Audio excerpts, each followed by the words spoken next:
Welcome to the More Than More podcast, where we discuss building meaningful, impactful businesses, careers, and lives through real estate. So I'm curious if you guys can think back to, I don't know how long it's been, but the first interviews that you conducted. Oh. How long ago has that been? Ooh. I would say when I came in my current role with this company, it was 10 years ago, and that within that first year, so 10 years ago, because I actually remember sitting next to you and watching you do a few. We did it together? Yes, Okay. and I learned a lot, and I actually sat with Joe as he did some as well. I picked up a lot of things that way, and then I remember shortly after you had said, well, you're going to do this one on your own, right? And I'm like, Like number two? no, it was like, Several in. yeah. But I do recall that. Do you remember how long ago that was? 10 years ago. Okay. Yeah. Huh. And how about you? Probably, yeah, I'm trying to think. Probably like 6 years ago or so. I've been here about 8. And I got to follow Anna. Oh, and you sat with her? So I sat with Anna and learned from her. I think I've watched you and Joe as well. But Anna was really my master to learn from. Well, that's perfect. Yeah. There's no better way to learn than that. And I would have to admit that I think I learned a lot from Joe as well. Yeah. Because I go back to my first interviews, and it wasn't quite you, but because I had one assistant before you, Yes. Natalie. Yes. And I think I had a small round of interviews there. But I just remember, writing down all the questions and trying to be all formal. Yes. 'Cause I'm an adult now, right? Yes. It's a whole new chapter of weirdness, and you're the one that's supposed to be in control. Yes. Yeah. But I'm guessing that both of you have come a long way in your interviewing skills over the Yes. years. I mean, you've changed probably your approach a lot. And Yes. Yeah. Quite a bit. Well, and develop our own style, I think, right? Like, yeah. you know who you are, and you know who we are. Yeah, and I know what I'm looking for. Yeah. And then in the process, I know there's someone after me that's looking for something different. But developing that teamwork. Because you're a section, you're a link in the chain. Because you're interviewing and hiring 4 other managers. Yes. So that adds a whole nother level of complexity. Yeah. Yeah. Okay, so we've got a very unconventional, I would say, style of interview. Oh, yeah. I don't know if I'd call it a consultative approach, but in the same way we sell consultatively, unique New York. We sell consultatively. I think we interview consultatively. 100%. Yeah. What does that mean when you... Well, first of all, I realize how much my attitude going into an interview matters as the interviewer. So I first I spend a little time getting myself prepared. Like, I'm very task-listy when I do my job. That's how my brain works. And I realize that in my interviews, I actually have to break out of a task list mindset. Change that energy. And I have to turn on this social side of me that actually takes a little work for me. It doesn't I know, come it took natural. me 20 years for me to want to go to dinner with me and my family. Yeah. It's kind of tapping into something that at work you don't feel like you naturally need to tap into being social, but being able to socialize with a person allows you to start to converse naturally, and then that actually lowers their defenses, and you really start to talk about what's authentic about them. Well, and you start to find the real person. Yes. Because that facade is very, very difficult to break down. Totally. Especially for people that have come in dressed in their suit. Yes. I mean, everybody's out of sorts. Oh, yeah. Yes. Including you, because you're trying to run through your super cool interview questions. Well, 20 years ago, you were wearing a suit when you interviewed me. I'll never forget that. It was big, it was baggy. Yes. Yes. I had 3 of them. Yes. Probably And I- super cool. I thought I was, but I was dressed in the part because I was a 24-year-old pipsqueak Yeah. trying to figure out this art form that I didn't even know was an art form. Yeah. And I guess that's our tee up. That's what we're here to discuss today. Yeah. And before we jump into the actual topic here, the ideal team player, which I think is going to be a fun conversation and lots to learn. Well, we're learning a lot. Yeah. I know we've got a lot to pass on as well. But let's just forget today's content for a second. So I want you to just pretend you don't know. I know nothing. You don't know what we now know. Okay. And so what I want to ask you is, if you think about your interviewing of candidates for whatever role it might be, and maybe historically, what would you say your default has been for what you were most looking for? What was the one word or phrase, or a couple if you want, that were what you were looking for in a candidate? And I'll help you a little bit here. Typically, in the normal world, people are looking for experience. And we've kind of not prioritized experience always. In fact, much like our recruiting of agents, we sort of like inexperience sometimes because we get to mold people into who they can become. Yes. So then I'm just going to read a bunch of words here. Confidence, cultural fit, communication skills, positivity, their attitude, teachability, adaptability, humor, friendliness, eagerness, emotional intelligence, directness, integrity. I could keep going. Yep. I'll start with you. Yeah. What do you look for in a candidate? What do you think is the most important of those? I look for the cultural fit. So I think a lot of those words go into it, but I more so look at the person and not the resume. Obviously, the resume got them to me, right? There are some minimum requirements, but I try to find the in-between the resumes, what it doesn't say on there. And I really try to get to know them as a person and to see if they fit into our culture. I try to throw... I want to see their authentic self. I don't want to see their interview persona, so to speak. So I spend a lot of time with that, trying to get them to feel comfortable and trying to see, who they are as people. That's the most important part to me. Cultural fit. How about you? Well, I actually want to comment from what I realized I used to do as a default. I used to interview people and look for how are they the most like me.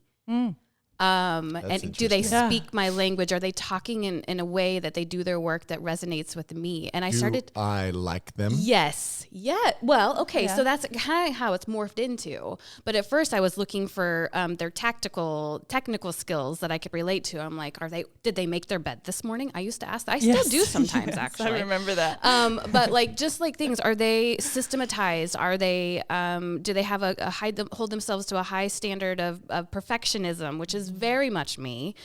And so now I've realized I don't need to hire someone that's like me, but I have to hire somebody that is relatable, that is real, that is, what was the word you just said? I can't remember what you just said, but there were several. Yeah, no, it really did kind of morph into being able to. Do I like them? Yes. Do I like them? Is that good or bad though? I think it's a good thing. I mean, well, you want to like the people you work with. with. Yeah, 100%. You're going to be spending 40 hours a week with them. You better. But that could be very dangerous. And I think we'll touch on that because there can be people that are very winsome that we like, but frankly are terrible hires. Exactly. Yeah. Okay. Yeah. Mine for the record, I think if I think this through, it's got like it does matter. Yep. But I think the reason I like people, like what the mechanism that creates that, I think has got to do with emotional intelligence for me. Yeah. It's got to do with, I'm looking for someone that I can tell just is in my plane. Yeah. So, okay, let's jump in. We are not talking about hiring people, but we kind of are. We're talking about a journey of learning that we've been on recently. Yep. And I'll mention the book, The Ideal Team Player by Patrick Lencioni. And we've just been reading a lot of Lencioni books lately. A lot of him going on. I think the guy's a genius as it relates to culture and management and people. And so we love this resource. But the resource is about the three attributes that we now really are implementing into our system as what we would consider to be the three attributes that define an ideal team player. Yeah. And so just real quick, why are we putting this podcast together? One, we covered this with our staff at our quarterly staff meeting. Yep.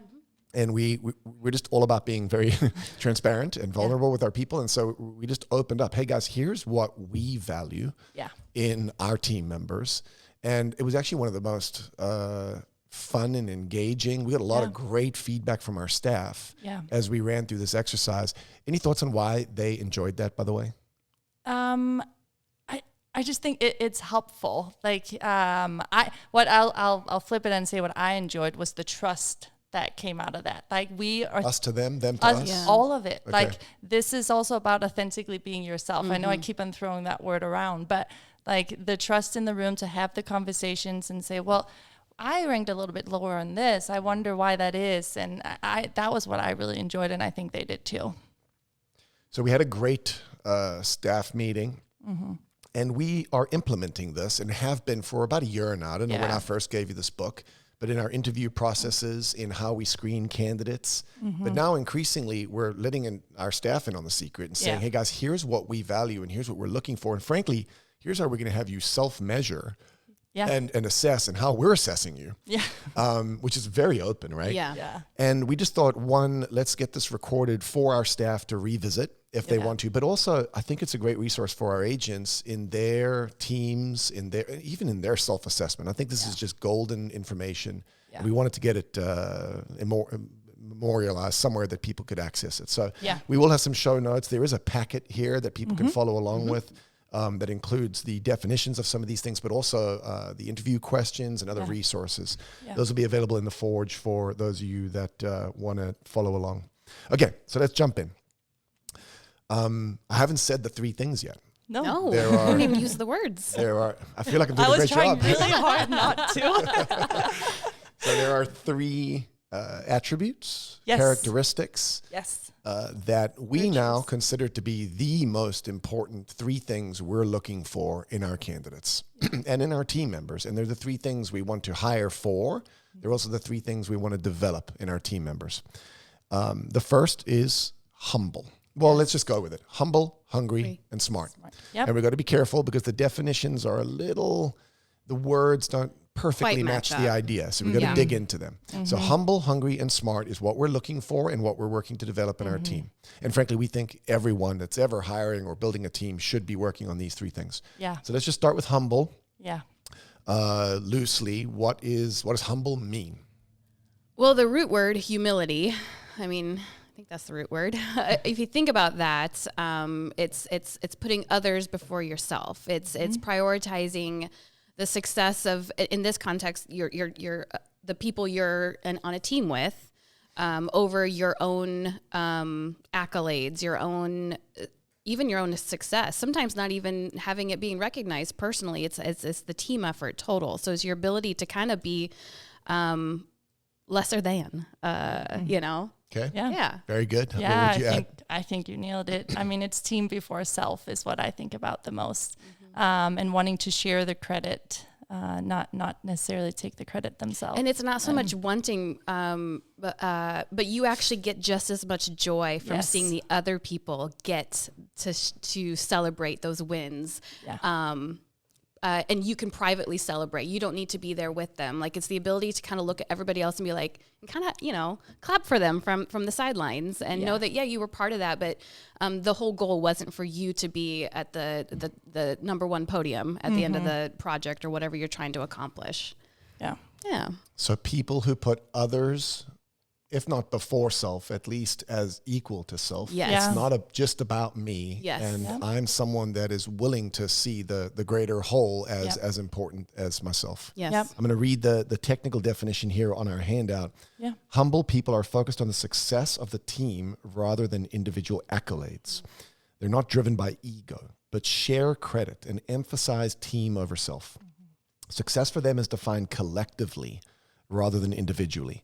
And they're open to feedback and learning. Humility is the single greatest and most indispensable attribute of being an ideal team player. Any thoughts on why it's suggested that that's the single greatest and most indispensable? It's really hard for someone to develop, first of all, if it's missing. I think it really affects the team. If it's missing, they are such team players that they really, 1 + 1 = 3 when you have people that are super humble. Yeah. And so, I was trying to not say that when I was describing what I look for, but for me, that is humble. Humble is and all these words act as umbrellas. Yeah. So there's like 20 words you could put under humble. Yeah. But it serves as an umbrella to encapsulate all these other words that are about their character. Are they selfish? Are they arrogant? Are they egotistical?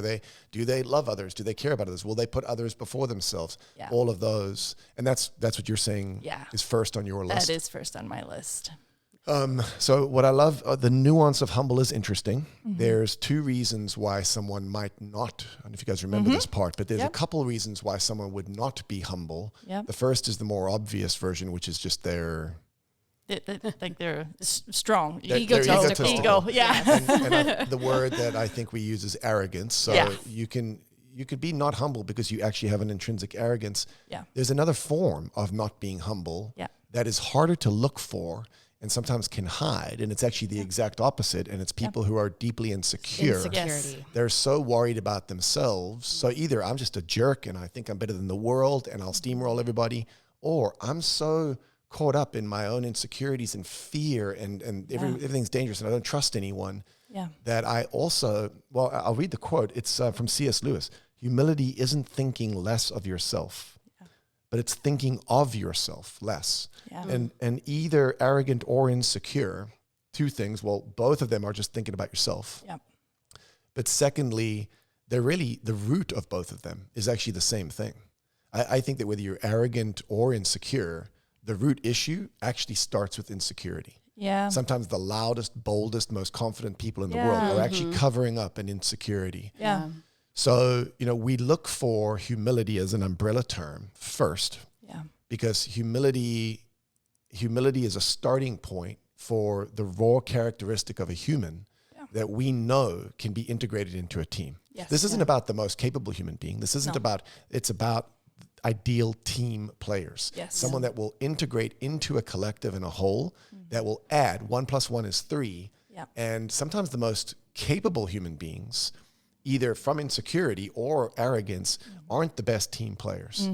And so humility is really, really high. Common issue is insecurity. Any more thoughts on Well, I was going to mention that, interestingly, going back to interviewing, humble is interesting because in an interview, as the interviewee, you actually kind of need to brag. You got to talk about your accomplishments. You have to be able to do that in a way.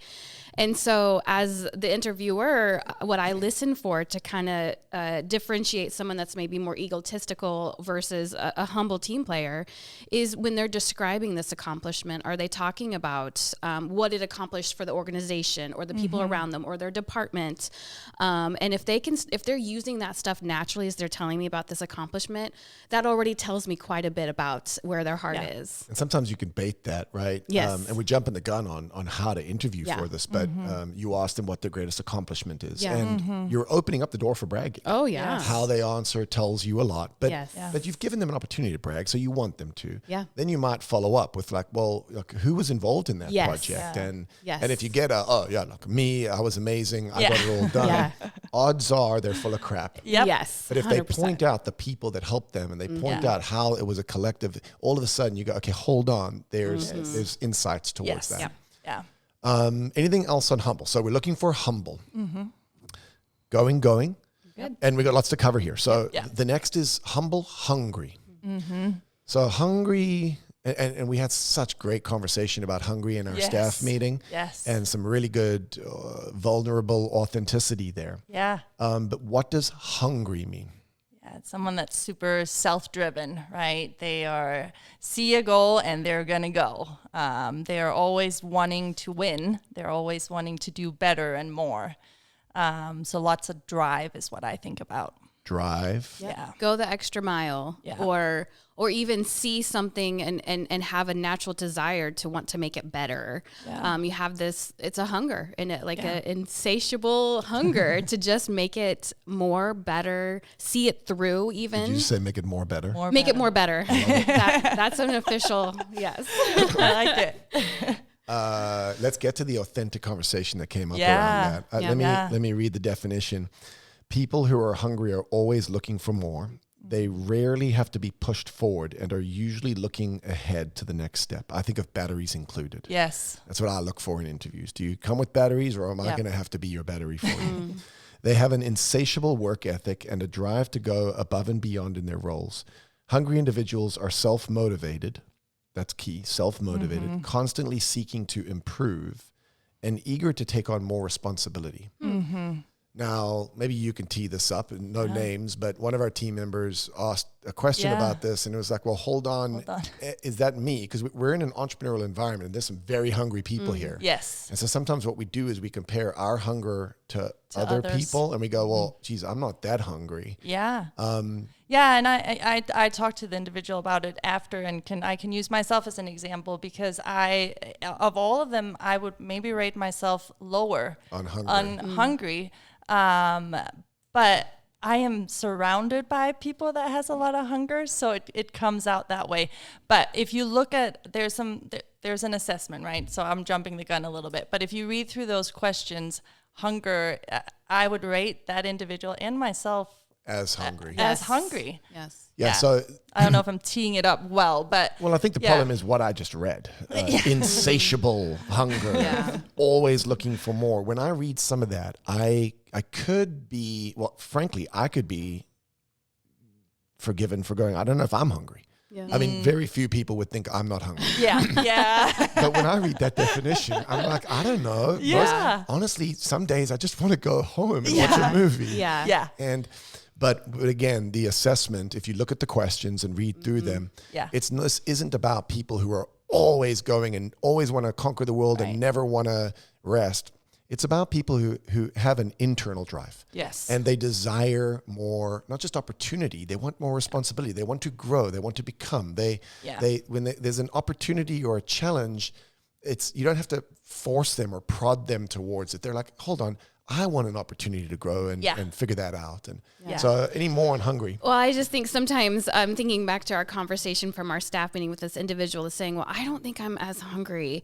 It's interesting to hear. I think we all know what's going on in our own heads. And so we can tell ourselves certain things. So it's interesting when you can actually talk to your team members and say, no, actually, don't you remember how you made sure that we got this done? Like other people can see that hunger. And just like you just said about yourself, sometimes you don't know what my tapes are. Right. Yeah. Right. So it's interesting that we got to do a self-assessment, but I also think there's a little bit of power because we all just said about this team member that brought that up, like, no, you're hungry. Yeah. I view them as incredibly hungry. Totally. Yeah.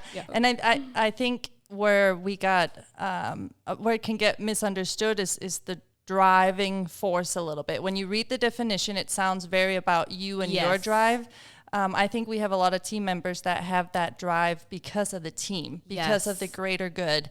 It's contagious. That's what's making them hungry. Like that's interesting. That's what drives me. So the false narrative is like hungry people work on Wall Street and they want $1 billion and they want a Maserati. And I'm like, I don't want those things. I just want to be happy and content and build a good world for myself.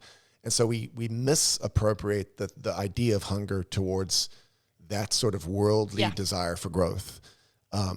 But some of us are more content and don't want to conquer the world, but still we want to improve and we want to take the opportunity to help others. And then there's people who frankly are not hungry. Mm-hmm. And if there's something that could be done to help someone, they're like, well, I kind of hope somebody else. My metaphor for this is every night at jiu-jitsu, at the end of 2 hours of rolling, there's sweat everywhere on the mat.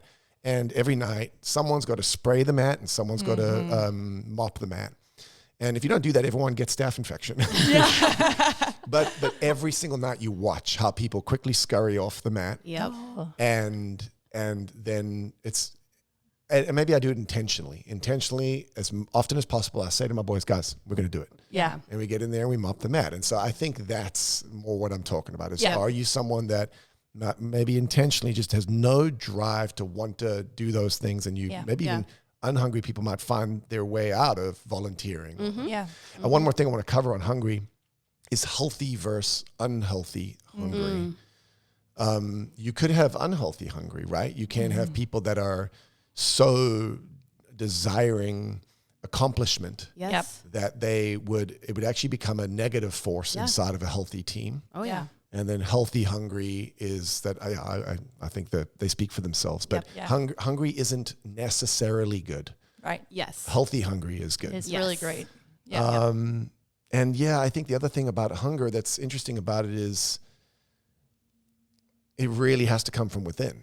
Like this isn't something you can't push a wet noodle. You can't. You can't fake that. You can, and I think if you're faking it, it's obviously unhealthy. But you have to reach down deep inside to determine what matters to you to get that natural batteries included drive. And if you're doing something for the sake of somebody else, that's not real. You have to decide that this is something you want to do and make it better. And that is where that hunger, the authentic hunger comes in. And there's a whole nother conversation we could have about the roots of that and the source of hunger and how we raise our kids and chores.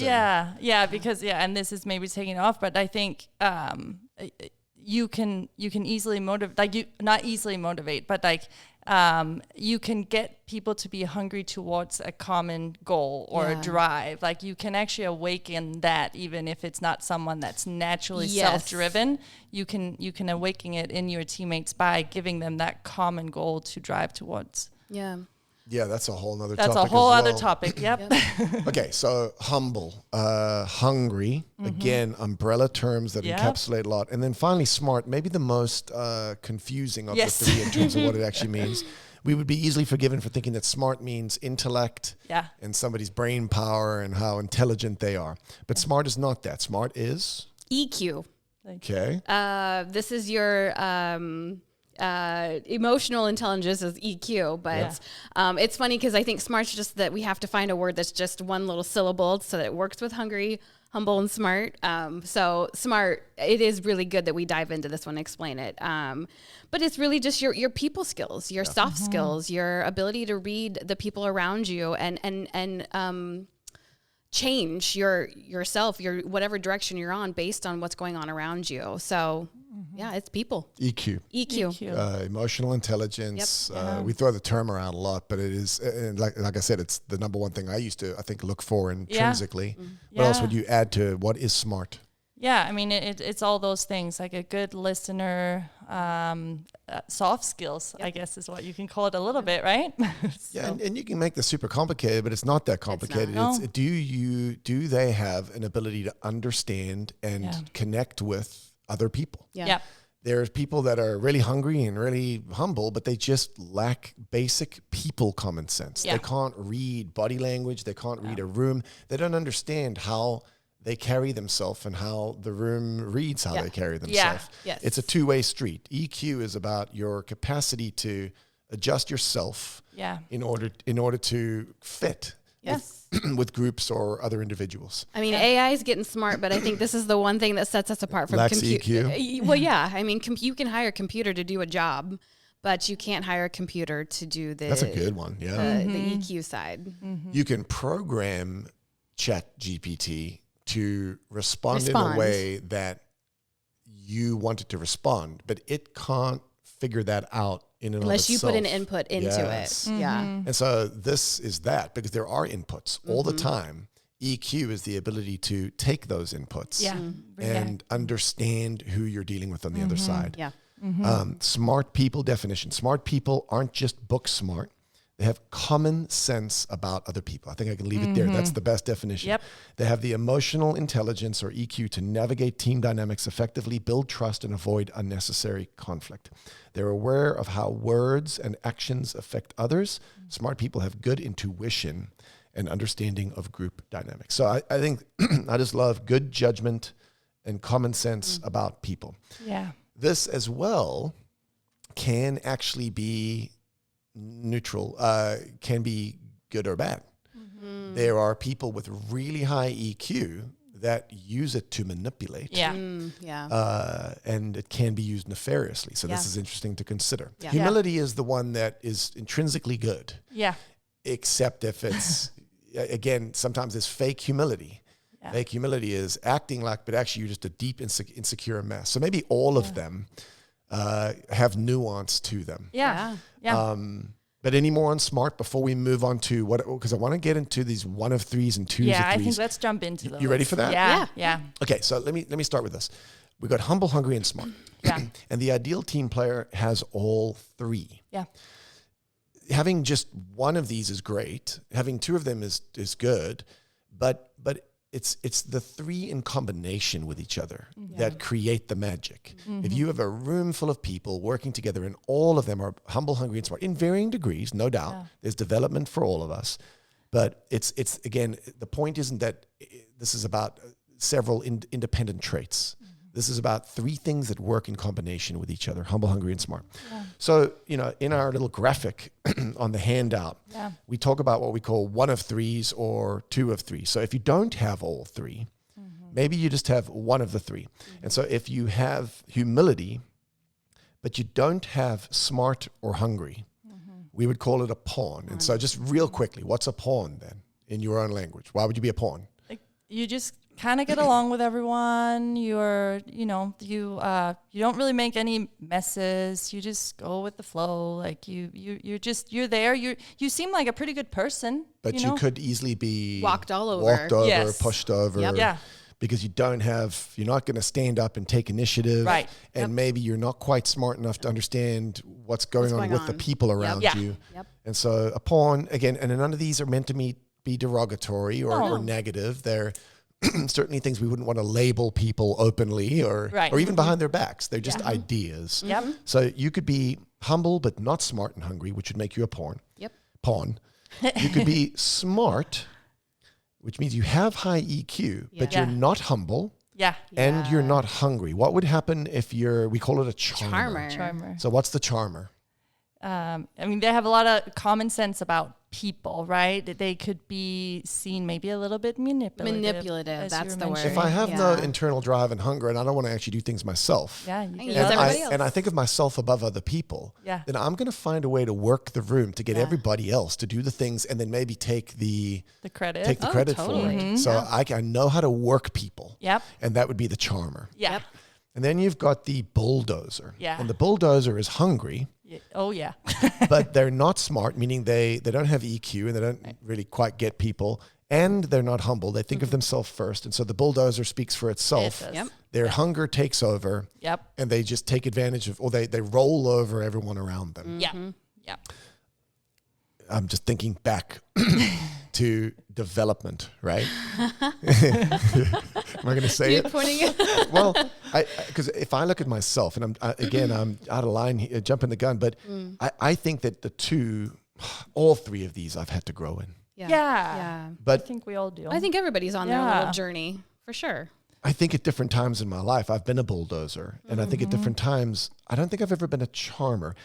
Even though I haven't come off as humble, I actually haven't always placed myself first. So if I had a danger, it would have been maybe a 2 of 3, but sometimes I could have been accused of being a bulldozer. Yep. Because I didn't quite understand people. Yes. Yeah. I think sometimes I just didn't understand how what I said impacted others around me. And I had to have a team of people around me like, Dylan, hold on. Let's get it together. And then private conversations, hey, he doesn't mean that. I promise he's not that mean. Do some damage control. So 1 of 3s are dangerous because if you have one of these and you're super capable of them, but you don't have the others, it creates an imbalance that could create a nefarious or a toxic or an unhealthy leveraging of that particular strength. Yeah. Yep. Our 2 of 3s, which again are in the picture, this is where you might have 2 but not 1. And so let's start with the lovable slacker. Yes. The lovable slacker is smart, so they know people and they get people, and they're humble. They're just nice. They're good with everyone. They want everyone to win, but they have no hunger. Have no drive. And it's really well named, right? Yeah, it is. So, and I can think of people in my life that I've really enjoyed working with, but they just lacked hunger. Yeah. Yeah.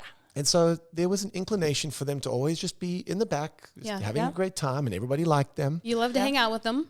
So you're like, why am I frustrated with this person? It's only when you're away from them, you're like, oh, wait, they didn't follow through on whatever they said they were going to do. Or The problem with the lovable slacker is everybody else has to do more Pick work up the and is willing to do more work. Yeah. because I like For them. them. We like this person. But if you have that in a team, you're not an ideal team player because everyone has to do more just to accommodate your wonderfulness. Yes. And so, we've known people like this. Yeah. Yeah. Then you've got our skillful politician. Yeah. So our skillful politician is smart, they have EQ, and they're hungry. They want to get ahead, they want to win, but they don't have humility, so they think of themselves first, essentially. Yeah. Yes. And so our skillful politician, how does that manifest itself? Oh. Well, they Do you remember that in the book, there was an example? There was a guy they were about to hire, yes. and he was perfect. He interviewed great. He did everything wonderfully. Yes. But there was, in the story, they all thought he was terrific. He won them all over. They're like, this guy's amazing. He's got a great resume. He was terrific.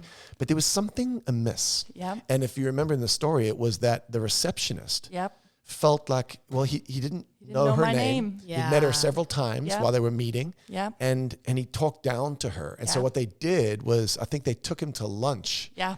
and they saw how he interacted with a server. Yeah. And there was a complete lack of humility. And it's actually Yeah. something I've learned to look for. I've taught my boys from day one. You stop, you make eye contact, you Yes. thank them Yeah. every single time they come back. And every time they ask a question about the meal, you stop, you look up, you make eye contact. And that's because you honor the other human being. Yes. Yeah. So the skillful politician is someone that, in lacking humility by thinking of themselves ahead of others, they have the capacity to work the room, get people to like them, get people to think they're good, and use their drive to get ahead. Yeah. But they're gonna manipulate the team in a way that they're gonna win, Yep. and they're not gonna actually put the team greater first. good No. ahead. Yeah. And so these are dangerous. Yeah. Yeah. People are not going to feel like they actually care about them or know them because And they might not don't know that care at to. first, but it'll come out in time. Yeah. Yeah. So we've got our skillful politician, and then finally, and this one's interesting, and we've had these two, Yep. our Yep. accidental mess maker. Yes. And so now I have humility, I have hungry, but I just don't quite understand people. So I mean well, I want the best for others around me in the team. And I want to win, I want to go, Yeah. but I don't understand sometimes how what I'm saying impacts others, or I don't Yeah. realize that I'm coming off a certain way that's offensive or Yeah. belittling, or Yeah. and so Yeah. I might make a lot of cultural messes. I might Yes. piss people off, hurt Yes. feelings, or frankly just be an annoyance Yes. to people around me. Yeah. Because I don't realize that I don't know how to read the room. I say things at the wrong time. Yeah. Yeah. Your word annoyance is Yeah. spot on. It's actually interesting. Just thinking back in my life or Yeah. work when there's been people that are just annoying or frustrating. Well, I think that's one it's- version of it. Yeah. That's the ones that are, but they just don't know how to read the room. Yeah. But then there's the others that are, they're actually belligerent. Yeah. But they don't mean to be. No. Yes. They offend people. Yeah. So you're either going to be annoying to people or you're going to be offensive to people. Yes. Yeah. And both of those are a function of a lack of EQ. Yeah. But I think, and often they don't know. Like Correct. they have Yes. no clue. It's not on purpose. It's incredibly important about the accidental mess maker Yeah. because in working with them, in developing smarts, Yeah. you've got to start with the fact that this is not intentional. Yeah. They just lack a certain vision. Yeah. Okay, so we've got our ones of threes, our twos of threes. Our ones of threes are the charmer, the pawn, the bulldozer. Our twos of threes are the lovable slacker, skillful politician, accidental Mess Mess maker. maker. unique New York. Unique. New York. And I think I just want to say it again. The goal here is not labeling people. We don't use these terms No. about our staff or team members. At least not if we did, it would be in a private HR conversation. Yes. Yes. The goal here is to help people Yes. and to find the right team players. Yeah.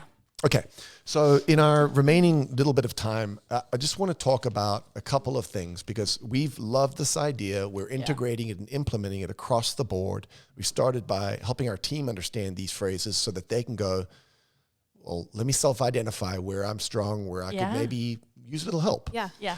And so then the next thing is, well, so first of all, how are we using this in hiring real quickly? Yeah. So this has been so helpful to me personally because I am, as I said, the humble is what drives me. Soft skills drives me a lot. I love people. I'm all about people. If you do Strength Finder, I am as blue as they get, which is great. Blue people are wonderful people, but also they might be missing a couple Blue of things. is about relationships. Right? Relationships, Yep. all about People. people, care, love, all the things. So this has been very helpful to me, right? Because this is more of a black and white approach that makes sense, that I have specific questions that I can ask people when I'm trying to identify if they are humble, if they're hungry, and if they're smart. So that's how we're using them. I will say often they don't make it to the table unless they at least have two. And it's quick. Define the table Yes. because you do Yeah. pre-screening for Yes. our hires, right? Yes, So I do. you're doing Zoom meetings. Yeah. And if you don't sense at least two of the three, Yeah. and then what's interesting is if you sense that we're lacking one of the three, Yeah. we get to then hone in On the one. On on that that one. one. And so Yeah. I know Yep. recently I had a high level interview, Yeah. and there was one question I had particularly. Yeah.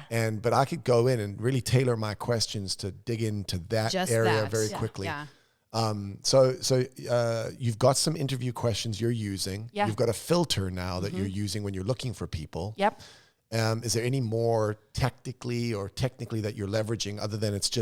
it's a new lens that you're using. Yeah, it's a new lens, but it's helpful too, just in our language, right? So Anna and I do a lot of hiring together. So if I'm struggling, I now can actually put into categories. Anna will ask me questions, and I'll say, you know what? It's hunger. Yeah. When you meet with this person, can you please try to dive into that one a little bit more? So like the whole framework is just helpful. We recently had to hire someone just to like assist our team in an event, and we were struggling to make a decision. Yeah. And we're like, you know what?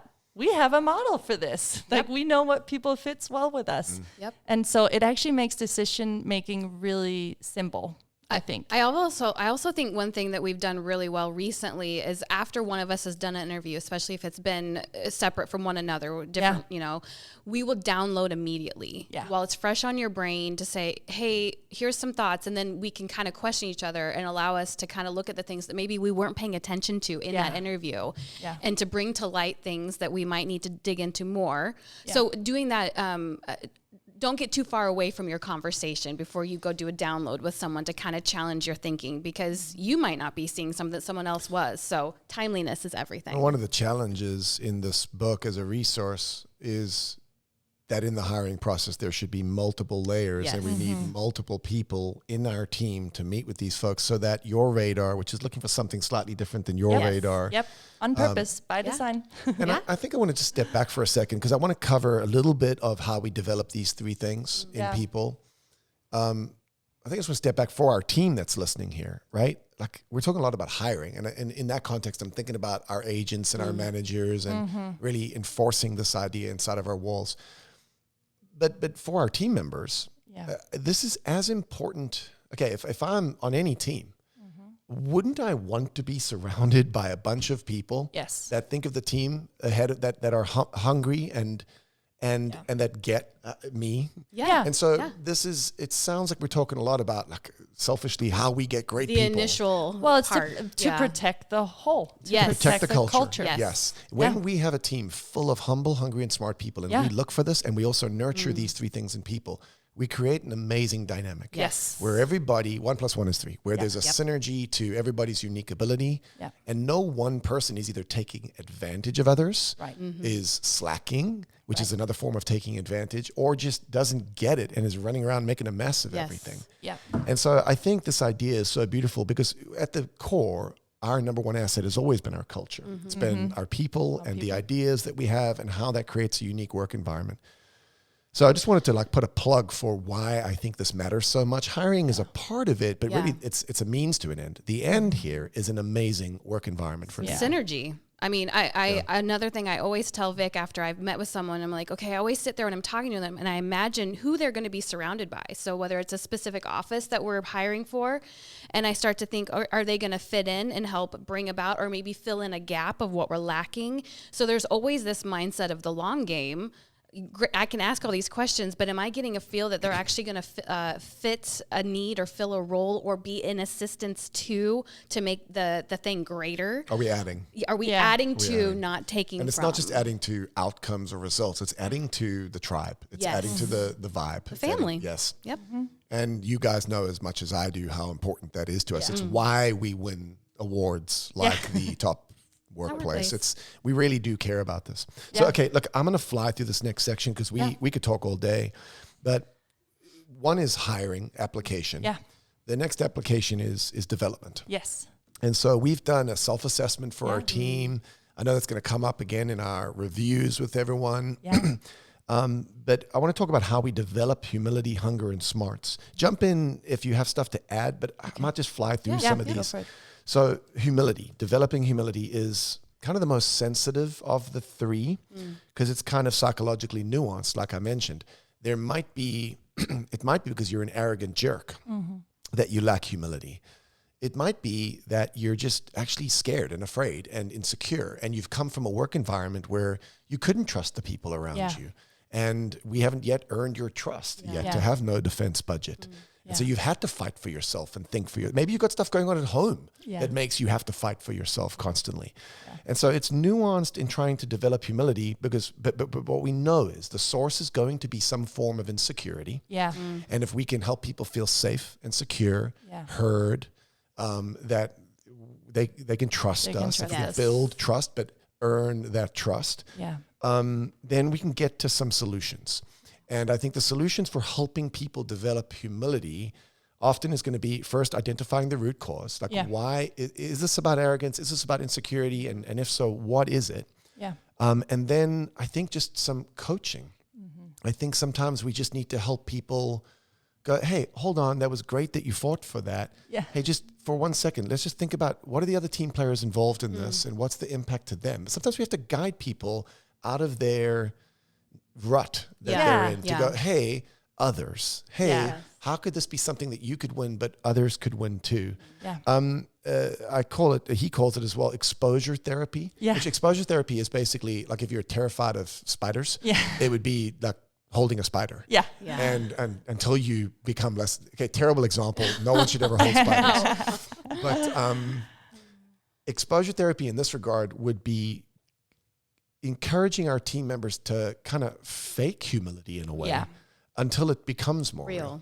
Like my kids, when that server shows up, their natural inclination isn't to stop their meal, stop their conversation, look at this person that's a stranger to them and give them the time of day. But if I force them to do that 20 or 30 or 40 or 50 times over 10 years, where they are now is when they go to dinner and with friends or other people, and people treat servers with disrespect, it drives them nuts. Crazy, yes. And so we can develop an understanding of other, and we can develop, and I would say I've had to do that over time. And so exposure therapy, fake it till you make it, and then leader modeling would be the other way to really help develop humility. Show your team members what it looks like.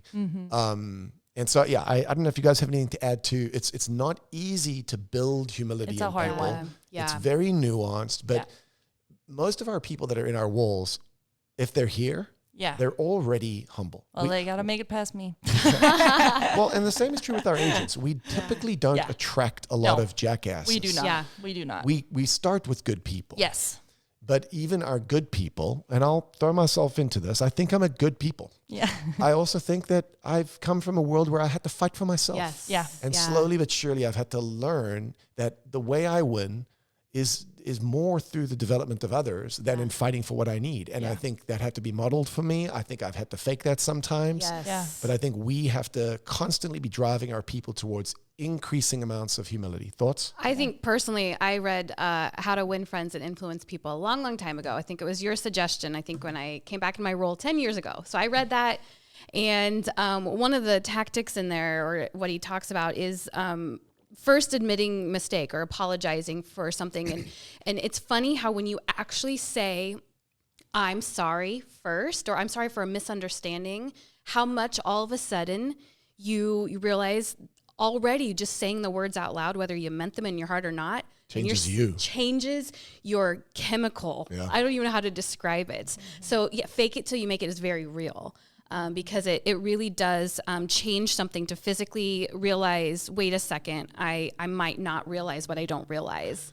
Well, we are just carnal creatures. And so like we act in accordance with what we believe and think internally, but also how we act can change what we think and believe internally. And it's a two-way street. And so, but we're going to keep modeling humility. We're going to place that at the top of the list, and we're going to always be hiring for, but also wanting to develop that in our team members. Developing hunger is not so sensitive or nuanced.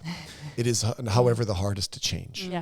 And it's going to be the hardest to change because we're talking about an internal flame that's either there or not, and you can't push a wet noodle. And here's the problem with hunger. A lack of hunger isn't overtly negative. Like I can't say, well, okay, lovingly, I have a lot of hunger. I just insatiable. I always want to go. And it's not because I want to be a billionaire. It's because I can't stop obsessing about better. My wife is the most amazing. Did you know I was going there? Is the most amazing human being on the planet. You can't know Jen and not love Jen. Exactly. She doesn't have that hunger. And that's not like, she's just not driven like that. And I think there's a lot, and I wouldn't for a second say that that's bad. No. It doesn't necessarily always make for a great team player in a context of a company that's working to accomplish things where other people also want to accomplish things. So it's not overtly negative, but a lack of internal drive is a lack of internal drive. Yeah. Yeah. And we need people that have internal drive, Yeah. that believe in excellence, believe in better, and want to fight for it. So when we have someone that needs guidance or help in hunger, a couple things that we believe are important. One, sometimes someone lacks hunger because they feel disconnected from the greater mission. Yeah. They don't see how or why the cause that we're collectively on. If you just serve a function every day, you just have to move this thing from here to here over and over again, I wouldn't be hungry either. Right. So as leaders or managers, helping people feel connected or develop a passion for the mission of the team is helpful. Yeah. Help connect the dots. And that's something we've worked very hard on the last 3 or 4 years as a company. Yes. Relevance. I was going to say the word relevance Yes. is kind of another book. model that we're dealing with right now. But that word comes to mind as we're talking about 100%. Yeah. The next would be setting clear expectations. Yeah. Some people just need to know, and back to that same book, about measurables. If you can help people see, sometimes people look like they're not hungry, but really they just don't know what winning is supposed to look like. Yeah. And if you can help them see exactly what winning is about, then their hunger will emerge more. Yeah. Sometimes it's about encouragement or measurement. Yeah. We need to, some people just need, our dog Zim, he's such a dork. He's a boxer, best dog on the planet. The nightly walk around the block. He'll walk right next to and between Jen and I, always, until you go, good boy, Zim. And then he'll just like bolt forward. It's like just saying good boy somehow puts the spring in his, yes. He's instantly like 6 inches taller and faster. Yeah. And it's like your kids do that too. You're so strong. You're so strong. Yes, I am. Sometimes people just need encouragement, but the other thing they need is the capacity to measure their results. Yes. And then you can foster hunger in them because they can see a tangible outcome that they internally can drive towards without external measurement or accolade. Yeah. Not too gentle reminders, tough love. Yeah. So we can't wait for annual reviews with people to go, hey, that's not good enough. Like, here's what we need and here's what the team needs from you. And then leader modeling would be another one. I think of this as when I walk in and there's a bunch of snow in the front, whatever, I don't stop. I put my bag down. I walk here. I grab the shovel. I get it done. And I get it done, one, because it needs to be done. Yep. But I also get it done, two, because I want people to know, like, it doesn't matter who you are. We get things done here. Yes. Yep. And so I think we can model that to people. Yeah. Any more thoughts on developing hunger? Because it's not easy. The two things. I get the snow done now too because I watched you do it. Yes. I watched you and Joe as an ASC get it done. I'm like, yeah, I should do that. Like, that's what we do here. That's who we are. I think we spend a lot of time with our staff figuring out their unique ability, who they are. And so I think drive looks differently in people. And so if you can figure out what drives them and what motivates them, to me, it's the team.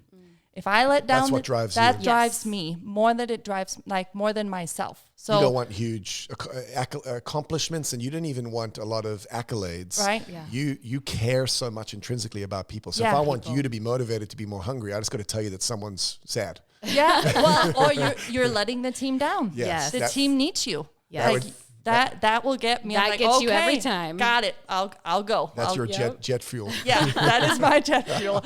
So I think that is, hunger can be difficult to develop, but that's also why we do some of all the other things we do to really figure out the individual and what motivates them. Which is beautiful because at the end of the day, we believe in meaningful work and we believe that people are better.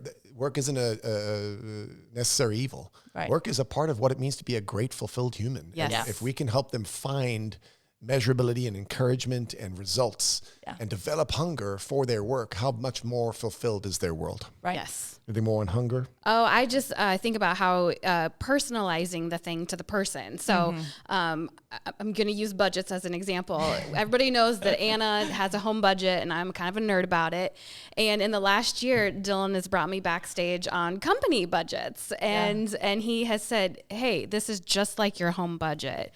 And I was like, oh, you're right. Just a little bigger. I'm very driven about my home budget. And so when he put it in those terms and it was something personal to me outside of work, all of a sudden it married my two worlds and helped me realize, oh, right, I'm super hungry to make numbers work. This is about unique ability. It is totally. That's what I But was when going you to. can really dive in deep into each person, to our employees in particular, it's so cool to see them all of a sudden latch on to something, find their relevance, find what they're being measured on and what gives them that passion.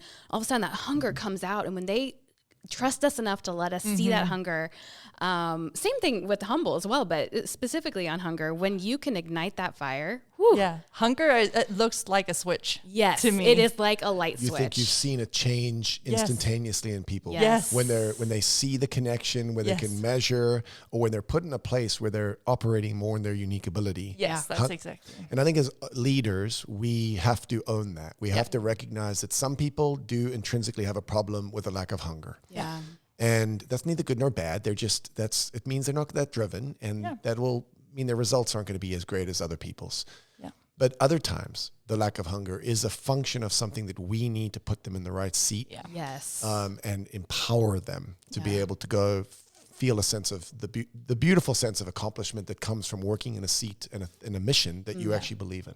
Yeah. Okay, developing smarts. You already touched on this.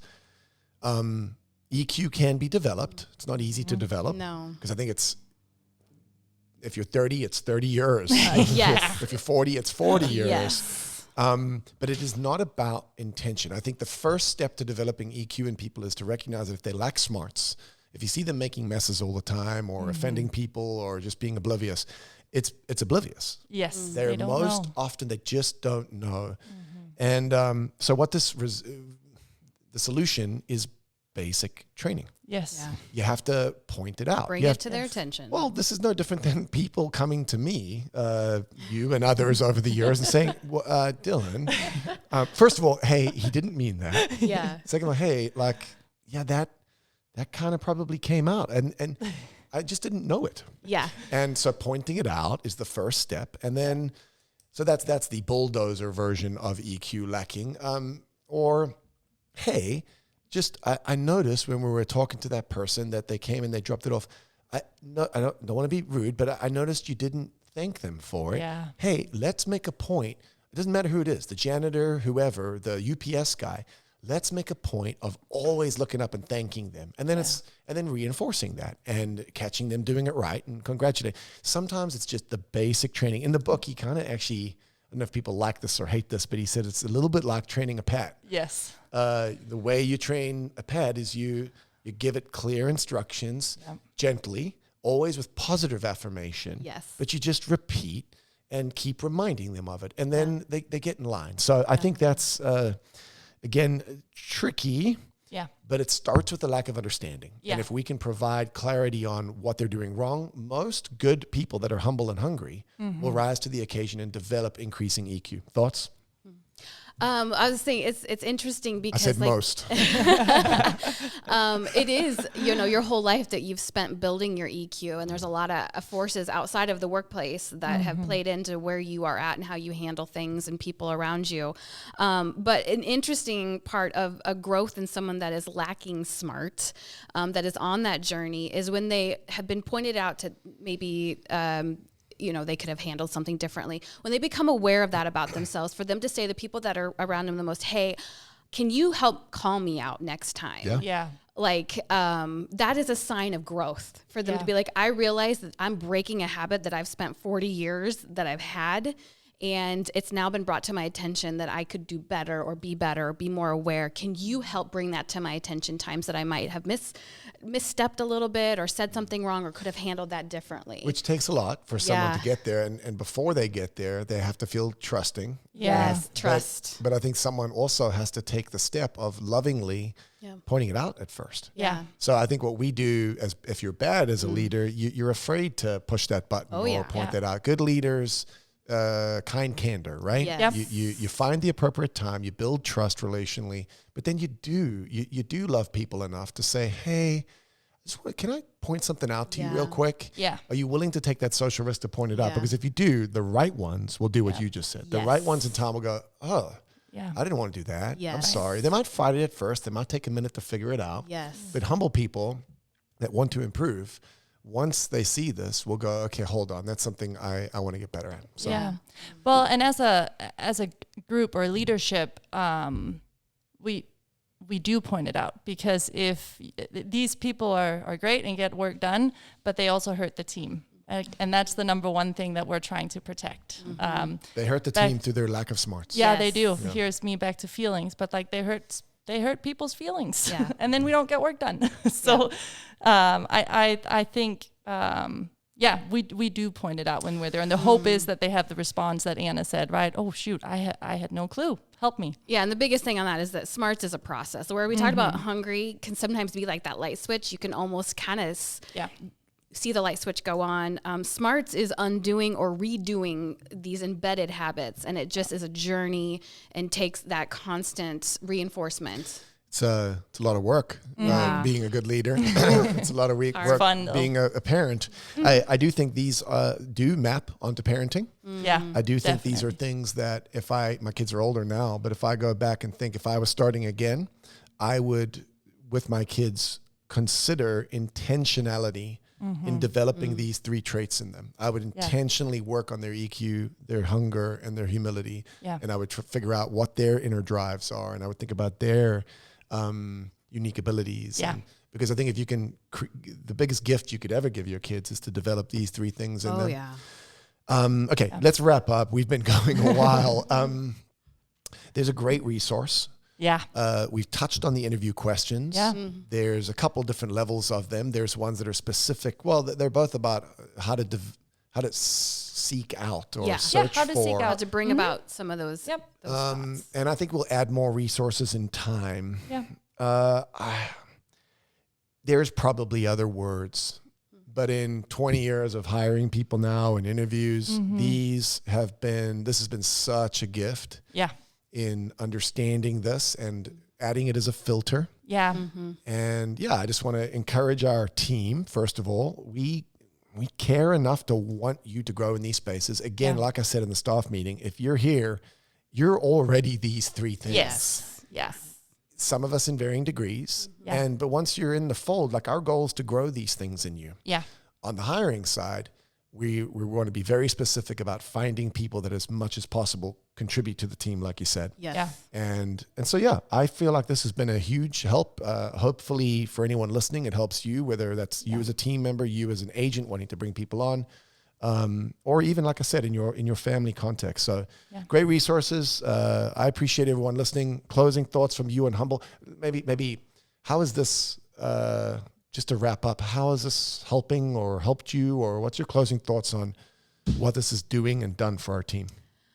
Well, I almost think of the 3 things as 3 legs of a table. And at any one time, all of us are not at an equal table, but that table can always get taller and be better. And so it is a growth journey for all of us. And so it's interesting that it's not like when we're hiring, I can just check a box. Oh, they already came hungry. Done.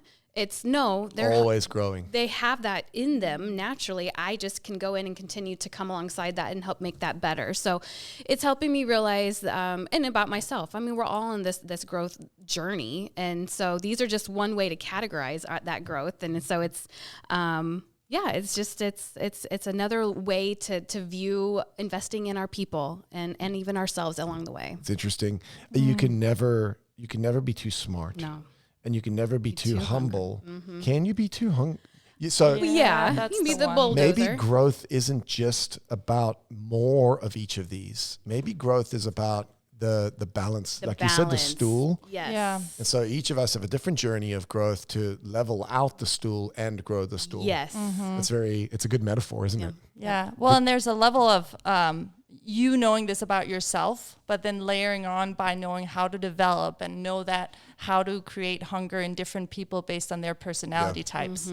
So I think it's created a lot of clarity, at least for me in my It's a role good and what word. I do. And I think we really align with it. So it's made hiring, developing, growing people more simple.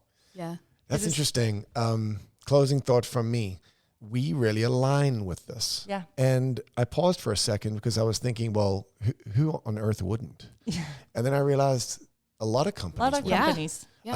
I take it for weird. granted that Lencioni is a very particular guy with a very particular set of ideas in how he runs his company and his table group, which is their consulting sessions they do. We happen to align with this. Yeah. And I think some organizations may value experience technically over these traits, Yes. and culture might be less important. Yeah. We are a culture-driven company. are. And so we definitely align with these. And hopefully hearing about them empowers you to understand how to be an even better team player and also grow them around you. So you guys did great. Thanks for joining me. We got a lot of work Thanks to do for on this having us. topic Yes. and others like this. I'm Yes. excited to see how this develops over time. Yeah, me too. Good job. Thanks. Thank you for joining us today. For more episodes, resources, and show notes, head to morethanmorepodcast.com.